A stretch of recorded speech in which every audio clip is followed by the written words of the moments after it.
Hello everyone. তো চলো আজ তোমাদের সাথে আমি ফেয়ার টু মিডিয়াম স্কিন টোনের একটা সুন্দর ম্যাট লিপস্টিক শেয়ার করছি, যেটা তোমাদের লিপসকে একদম ড্রাই করবে না, অথচ একটা সুন্দর ম্যাট লুক দেবে।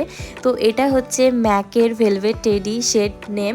ভীষণই সফট আর ম্যাট আর সুন্দর কালারটা, যেটা তোমার মিডিয়াম স্কিনেও খুব সুন্দর লাগবে। তোমরা একটা ডার্ক কালারের লিপ লাইনার দিয়ে পরে নিতে পারো। আর দিনটা ছিল নবমীর সকাল, তো সকাল সকাল আমরা রেডি হয়ে বেরিয়ে পড়েছিলাম।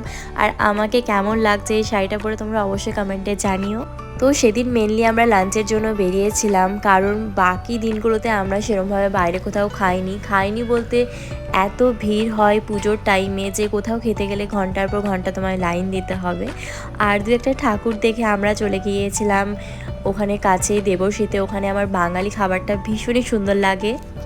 বাঁকুড়ার মধ্যে যে কটা রেস্টুরেন্ট রয়েছে তার মধ্যে বাঙালি খাবার বেস্ট হলো দেবর্ষী, এটা আমার মনে হয়। তারপর আরও একটু আমরা ঘোরাফেরা করে বাড়ি ফিরলাম। আর রাতে সেদিন বেরোবো কি বেরোবো না করতে করতে প্রায় রাত্রি 10টার সময় বেরিয়েছিলাম। তাও আবার আমি ড্রেস আয়রন না করেই পরে ফেলেছিলাম। তো ওর মধ্যে অনন্ত কোনোরকম আয়রন একটু হালকা করে দিয়েছিল। আর সেদিন সত্যি বলতে 3 দিন এত ঘোরাফেরা করেছি, সকাল বিকেল এত টায়ার্ড হয়ে গিয়েছিলাম, তাই আর বেরোনোর এনার্জি ছিল না, কিন্তু তবুও বেরিয়েছিলাম। আর এই সুন্দর ব্ল্যাক ড্রেসটা নিয়েছিলাম আমি ওয়েস্ট সাইড থেকে। তোমরা অনেকেই আমাকে জিজ্ঞাসা করো, তাই আমি আগে থেকে বলে দিলাম। এইভাবে আমাদের নবমীটা কেটেছিল। আশা করি তোমাদেরও পুজো খুব ভালো কেটেছে। সবাই খুব ভালো থেকো, সুস্থ থেকো। দেখা হবে নেক্সট মিনি ব্লগে। এখনকার মতো টাটা।